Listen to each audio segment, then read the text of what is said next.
The UP is home to a wealth of great places, natural wonders, and unique people. It's also a land steeped in tradition.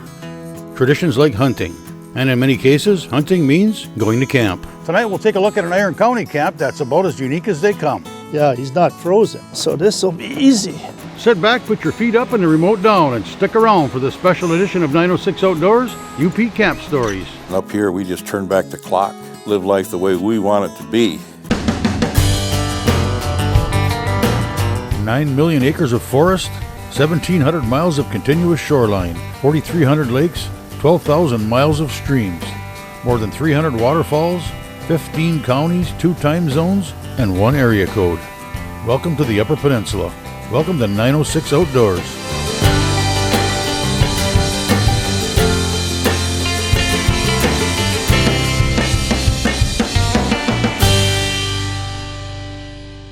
.906 Outdoors is brought to you by Cooking Wild Seasonings. Make it fresh, make it yours.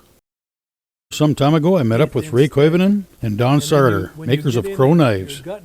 I met up with them again for some beaver trapping. Well, I had the opportunity to once again sit down with Ray and Don, this time at deer camp. We've been coming out since '91, and actually that's the year we bought the camp. And interestingly enough, the only buck we shot that year, did Dad shoot that spike? Right. But then we got to know the country, and Yeah. you know, in those days we hunted pretty much the old-fashioned way. We were mostly posting on runways. We do still hunting, walking trails, and you know, walking the country. Then we got to know where the deer were moving, and then we started shooting bucks, and we pretty much filled up almost every year, I would say. I don't think there's many years when somebody didn't shoot a buck if he had a license. Oh, and you made that drive. Yeah, I made a drive for you. And sure enough, out bounding comes an 8-point. Okay. So, as good as I am, That got bigger too. no, that I think it was a 7-point. okay. Well, I See, wasn't. you're stretching it. I wasn't counting tines. It was a nice rack. Okay. So I shot him in midair, maybe, but I hit him. Yeah, And you down he did. went, and he tumbled over, and he got up and kept running. Yeah. And lots of blood. Well, you trailed that one with me for a while, For a long time. and I came all the way across here to John Martinson's blind out there, Yeah. and I snuck up behind him, and I stuck my head in the window. I said, "John, did you see a buck go by?" He jumped about that high off the seat. And we never did find that buck. No, never found it. But John said, come on back, because I think you stayed at the farm. I went back to get the pickup. for some That's what reason. it was. Yeah. So John said, well, come on in and have a cup of coffee, and I'll give you a ride back to the farm. Yeah. So we were sitting here talking with John. He was all alone at that time. Yeah. His buddy had died. His son never really took up hunting, so he's sitting here alone. He said, you know, it's no fun hunting alone. Yep. He said, the camp isn't the same. Yep. So I said, John, if you ever want to sell it, call me. Yep. That spring he called me. His daughter was going to go to college. Yep. He needed money to get her to college. So he logged the 40 and sold us the camp and the 40. Yep. Yep. Sold you. Yeah. Yeah. I wasn't in on that. Well, you've been in on it ever since. But Yes. yeah, you didn't Sort of. pay any money on this No, thing. I but didn't. yeah, Hell, you're just when I free. get somebody else to pay, why would I pay? Well, You know, found, yeah, right? I found that out. Yeah. Well, he always said that it's no fun hunting alone. Yeah. And, you know, a nice camp, but you're sitting here alone. Yeah. That ain't camp life, you know? Yeah. That's why I invited you, even though you never paid anything, 'cause I didn't want to sit here alone. Yeah. All right. Yeah.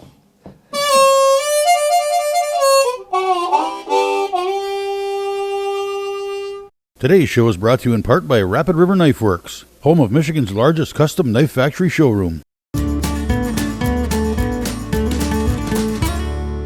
Usually we're here night before season.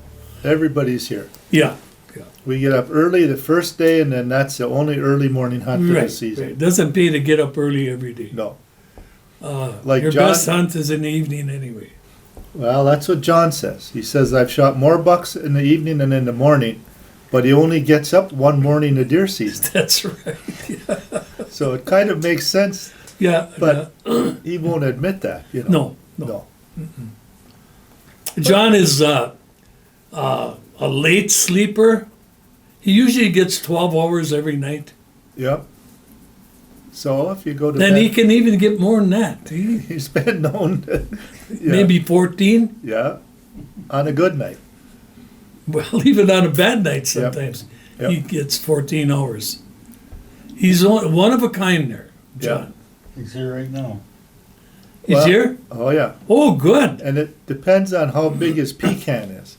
Because Right, he right. used to have just those little urinals from the hospital. Yeah, that ain't enough. Well, now he's got a gallon jug. Yeah, with a big top on And it. it might be a half gallon night or it might be a full gallon night. Right, right, But he'll get his sleep. right. And then he's convinced that the nitrogen is good for the trees. Oh, yeah. So Oh, in the for that morning, old he tree. goes out and he pours out his pecan all around the tree. Yeah, And, well, speak of the devil. look at here. Oh, We were just talking about you, yeah. John. We were talking about you My ears were burning. adding, you know, good minerals to the trees around here when you get up. I got a load of them every morning. Yeah, you do. You guys got to be respectful of the foliage. Yeah. And we are, John, you know Yeah. that. I know. So here's the esteemed representative from Alaska, the great state of Alaska. He's running for governor next year. We got to recall the one that's in there right now. Well, she's better looking than you are. Well, he is. Oh, you got a guy there now? Even he's better looking than he is. Oh, yeah, no doubt. He's doing. We've been select, you know, we haven't shot spikes other than the anal buck. We usually don't shoot spikes or forks. So you're looking at 6 or better. Well, you got that younger class deer around. And so you got deer for next year and some decent sized bucks. Right. But, you know, again, it wasn't so much shooting the deer. You know, it was coming out here for the camp Enjoying, life. uh, Yep. Getting, Life. yeah, Life. slowing things down. There's no electricity, so there's no TVs or stereos or anything else going on, and just sit around and BS and I think take the time to spend time with each other. Everybody sits down for the meal instead of kids and everybody else going in different directions. So it was good family time and good time with the old timers and the young kids. And you see that now in the generations coming out. Nick was here, he shot a buck. The grandkids have been out. Like you said, Aaron was here the first year he was born. And he's come back and hunted, and you know, that's a generation that's going to continue, and we'll just be sitting around the table here talking about stories and not getting out in the woods so much. But that's what it's all about, yeah, spending that time together and quality time. You know, there's really not much else to do here once you're here except sit and spend time with each other. So that's what it's all about. Tell him about trying to weigh that buck yesterday. No, that was your idea. No, my idea. I would have. Hey, watch your language. You're on TV again. I tried to talk you out of that, but no, he was bound and determined to weigh that buck. So he made me climb a ladder, Oh, made you climb. haul that. I tried Bucks. to talk him out of it, but when that Finlander gets something in his head, you ain't changing It's it. stuck. There's nothing in there that has any give. It's just stuck. There's a deer right now. Oh yeah, Yeah. Well, kind of nice shot. you want to ground check him? No. So yeah, you made me go up the ladder. And Make you do anything. It was your stubbornness yeah, that was going to complete that and then I was BS. trying to wrap that chain around the tree. So And he we didn't could- know which. You always use a grab hook to go around something. There he was with that round hook. Ah, yeah. Yeah. Well, I knew what I was doing, but you were confusing me. Oh, is that right? Yeah, Well, we anyhow, finally we got that buck down. Well, you see where he lays out there. We couldn't hang him anymore. The buck got tired of it. He said, Oh, I'm sure. through with you I'm guys. through with you I'm guys." done. Yeah. Yeah, So he only weighed 150 pounds, but I think that I scale think that is. scale is all Yeah, screwed I up. guessed 160. You guessed 172. 170. I don't know 170. where you get the 2 from. Well, 170. Yeah, And and neither one of us were right. but I was closest. But I Yeah, think but I that's- don't think that scale is. No, I think it's 10 pounds off, so it really was 160. Oh, here we go. Yeah, right on the button. Yeah. Well,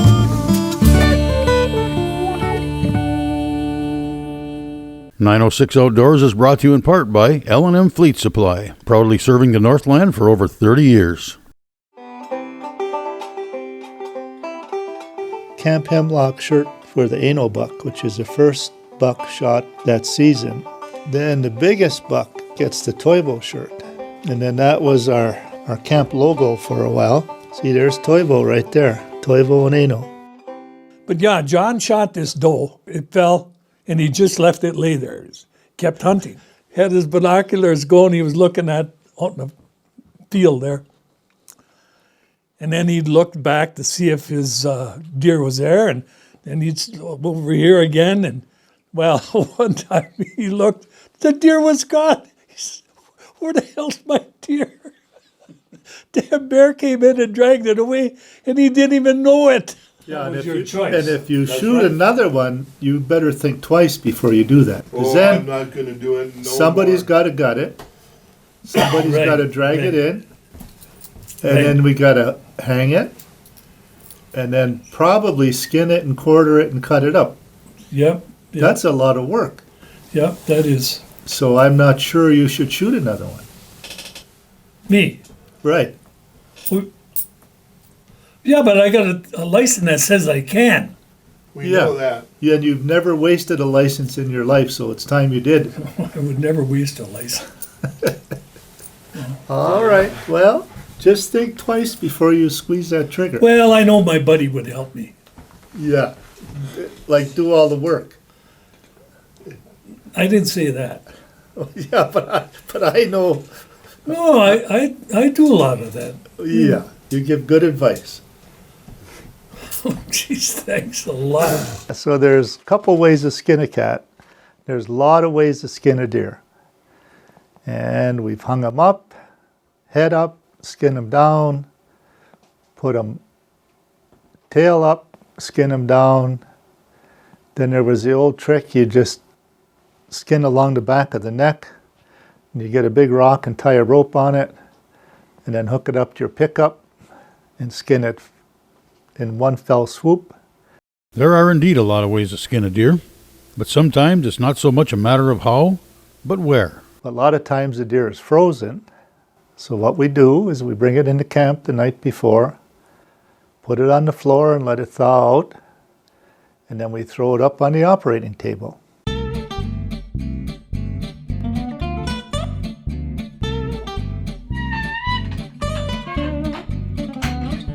I don't think I can throw him on my back.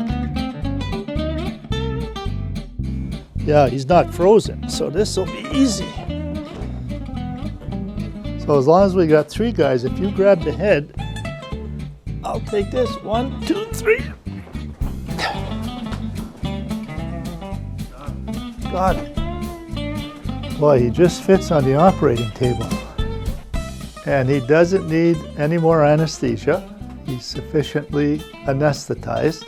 So usually what we do is we saw the 4 legs off, but I'm just going to skip that for today because my son's coming up and he wanted to help. Then what we do, take our handy dandy bungee cords, and we got to roll him on his back. Slide him this way and his rack will keep his neck straight. Yeah, I might have to double. There's one leg. There's another leg.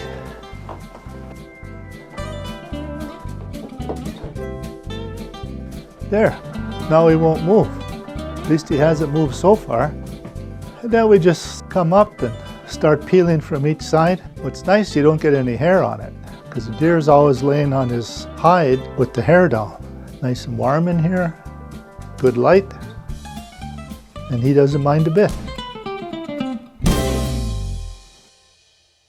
906 Outdoors is brought to you in part by Blades Bait and Tackle, your year-round connection to fishing bait Enoch.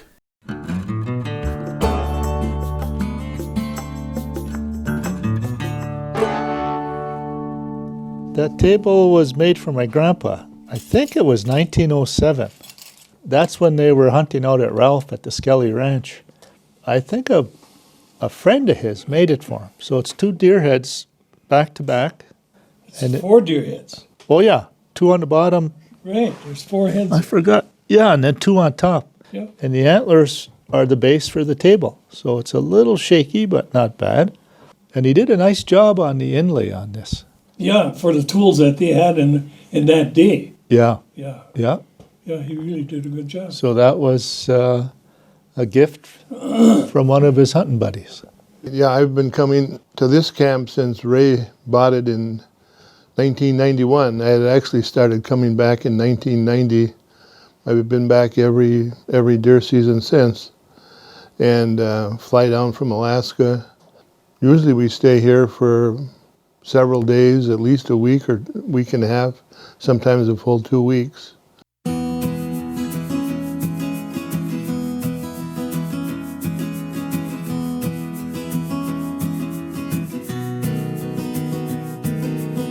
We've been we haven't shot spikes other than the anal buck. We usually don't shoot spikes or forks, so you're looking at 6 or better. Well, you got that younger class deer around, and so you got deer for next year and some decent sized bucks. Right. But again, it wasn't so much shooting the deer. It was coming out here for the camp life. Right, yeah, the big thing coming is to get together with the gang and basically get the camaraderie of deer season. It includes the hunting partially, but it's the camp life, the fact that you're able to be just relaxed. You want to get up early and hunt, that's fine. You want to sleep in, that's just as fine. But we hunt enough so that we usually end up getting our deer. And it's just enjoying the woods, really. Ray and I were born and raised in the copper country, and so we spent a lot of time Houghton and Koivunen County, down at the family camp at Rabbit Bay. And it's something, when you grow up with that, it really means a lot to you to get back to it. Slowing things down.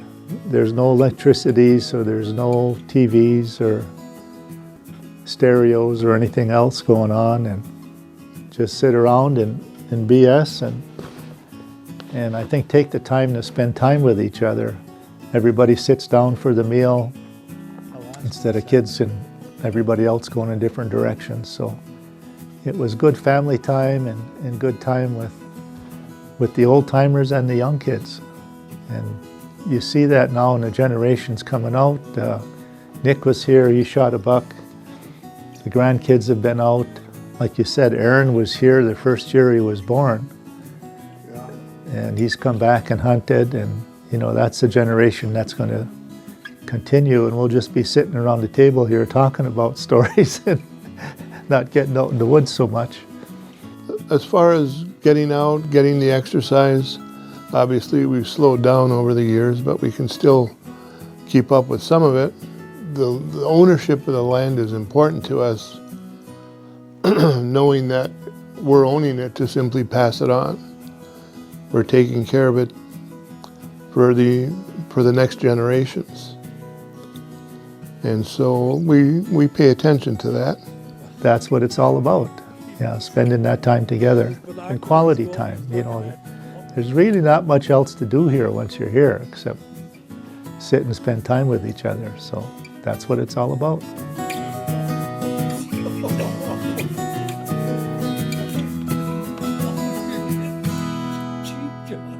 Well, 906 Outdoors is brought to you by Race Driven, your source for premier power sports products. The traditions of deer hunting and deer camp go back far beyond the years of any of us alive today. Here's a look at some great photos from the collection of Jack Dio, Superior View Studio.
feel free to join us on Facebook or visit us at 906outdoors.com. Thanks for watching, and we invite you to join us next week for another adventure right here on 906 Outdoors.